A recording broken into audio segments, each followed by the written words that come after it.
Being multidimensional is a good thing. So when you start thinking about streams of income, think of multiple streams of income. I wanted to preach. I'm called to preach. You know me from preaching. You know me from ministering the gospel. And I love what I do. But I had dreams for my children that were bigger than what I do. I did not want my children to have to fake being me in order to be successful. I wanted to create an entrepreneurial environment for them, and so I started investing in real estate, and I started building communities, and I'm getting ready to build more communities in America, and I'm looking for other places in the world where we can build these communities, these smart communities that are conducive to the future. You do not build your business on where you are or where you've been. You build your business on where you're going. So then, if you are building for the future, then you have to reimagine your strategy. I'm going to give you a couple of big words, big words, like strategy. This is how you're going to do it. You're going to do it through a strategy. I got here through a strategy. What is a strategy? A synchronized step-by-step plan from point A to point B. Your strategy is important. You've got to fix your strategy. If you've been doing what you've been doing for 5 years and it's not working, it doesn't mean you need to give up your idea. You might need to give up your strategy. Your strategy of accomplishment has to change with the times. You may not have hit your customer yet, but that doesn't mean your customer's not out there. You've got to find somebody, and let me tell you who wants what you got. The person who wants what you have is a person who sees what you have as an answer to their problem. People will go get answers. They are not looking for problems. What do you solve with what you bring? And you don't have to have a degree to do this. It could be as simple as my father's mopping a bucket. My father ended up with 52 employees in the 60s because he built a business that solved a problem. Not all of us will be doctors. Not all of us will be chemists. Not all of us will be lawyers. Not all of us will be astronauts. But the astronaut still needs a plumber. The doctor still needs an electrician. Whatever your business is, it must be an answer to somebody's problem. It must solve that problem and fix that problem. And when you do whatever you do and you find yourself maxing out at what you do is not who you are. What you do is not who you are. What you do is not who you are. People say T.D. Jakes is a preacher. First of all, he wasn't always. Second of all, T.D. Jakes is a man. He is a man called to preach. See, when people give you titles, they imprison you. If I bought into that, I wouldn't have done almost $500 million worth of films at the box office, because I would have said, I'm a preacher, I can't do that. Don't let anybody lock you up with a title in a prison that is beneath your level of gifting. You are whatever is in you. You are whatever is inside of you. You are whatever you think about at night. You are whatever you dream. You are whatever is in your head. I want to break somebody out of jail right now. You are more than what people call you. Am I in the right place? You are more than the job title that you have. You are more than the company you work for. You are more than anything you have experienced up to this point. You are everything that gives you energy when you think about it. Find out what are the things that make you leap out of the bed in the morning. What are the things that give you energy when you think about them? Your purpose is in your passion. Your purpose is in your passion. Don't sit there and say, I don't know why I'm here. You do know why you're here. Find the thing that gives you energy when you do it. That ideas start teeming over in your head when you get in it. Find the thing that when you get into it, you're curious about it. You're attracted to it. You're drawn to it. Because whatever the anointing you respect is the anointing you receive. Oh, can I talk to you, somebody? The anointing you respect is the anointing you receive. So the person that you idolize, you probably idolize them because they're doing something that is in you. Other people ignore them. And you would walk a mile to hear them or see them or hear them sing or watch them build or hear them orate or whatever it is that they do. It's because it's in you. When I was 8 years old, I was sitting in the back of the car with my mother, and my mother was a speaker, and she went out and did public speaking. And I was sitting in the back of the car. At 8 years old, I said, right now I'm going to hear you speak. And they called me Miss Jake's son. But the time will come, you'll come to hear me speak, and they'll call you Tom Jake's mother. Instincts are inside of you, and they are never one-dimensional. You are more than your job. So if your job goes down, it doesn't mean you have to go down.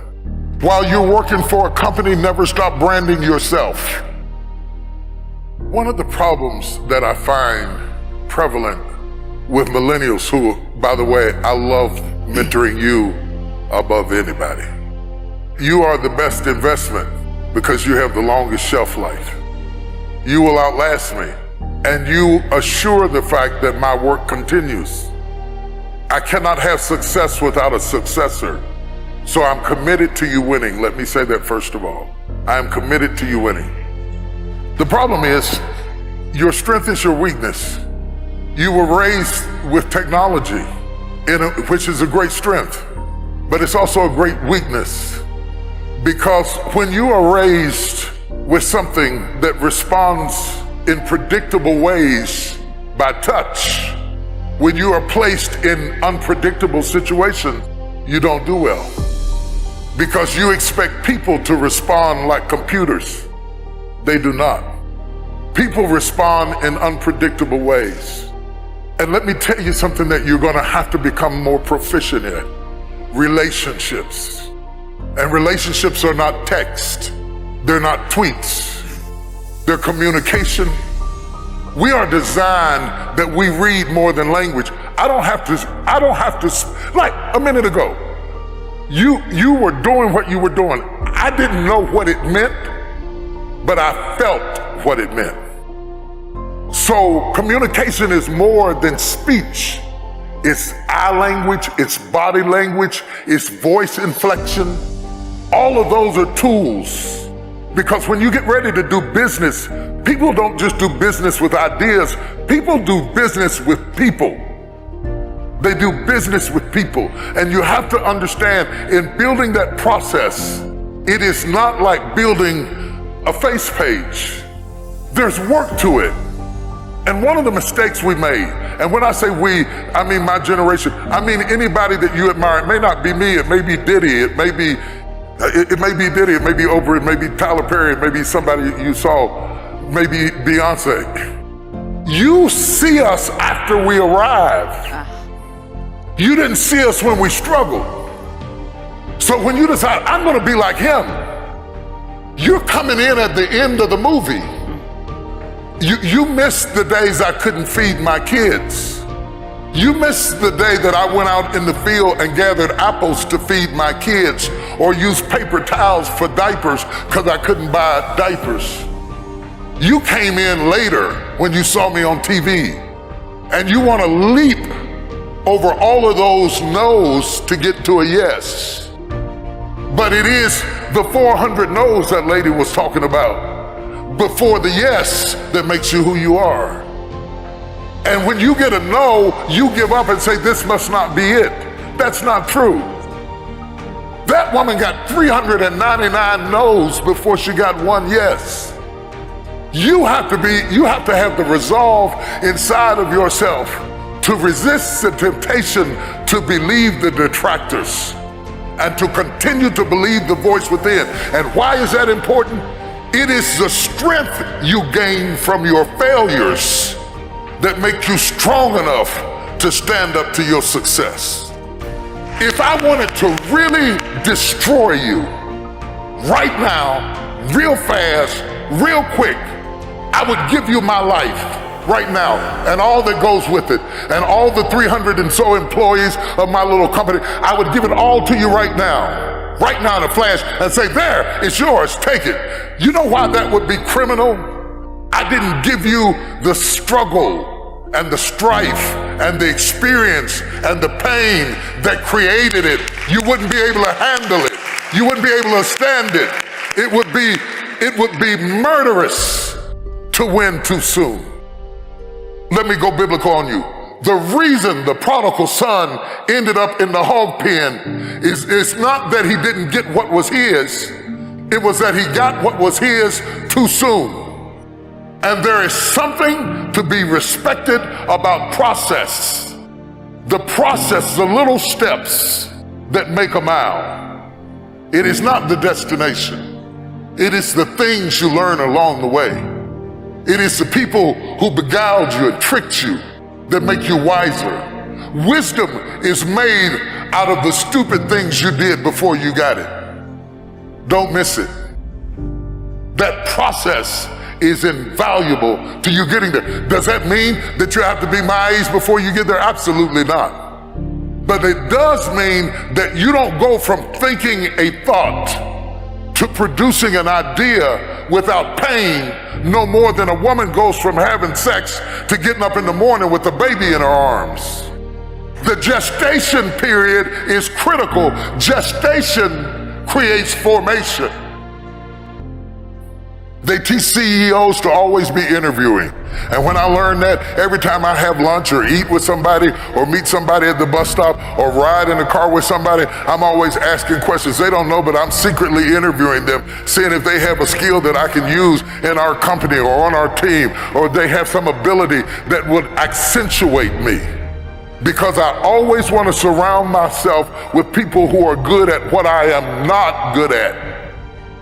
I guarantee you, if I look into your phone is filled with names of people who do what you do.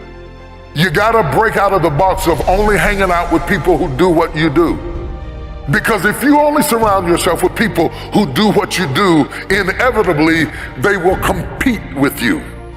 But if you surround yourself with people who are good at what you're not good at, they will complete you. Go from surrounding yourself with people who compete with you to surrounding yourself with people who complete you.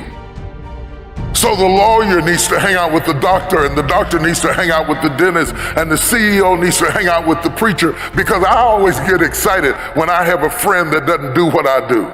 When I have a friend who does what I do, I have to put up with these little snide remarks, little funny little halfway compliments where they're a little bit of a hater, but they're not really a hater, but they're sort of a hater. Does anybody know what I'm talking about? Where they give you these little halfway compliments that you don't know how to take, and you sort of give them a half grin, and you walk away wondering, what did they mean by that? Put those people at the back of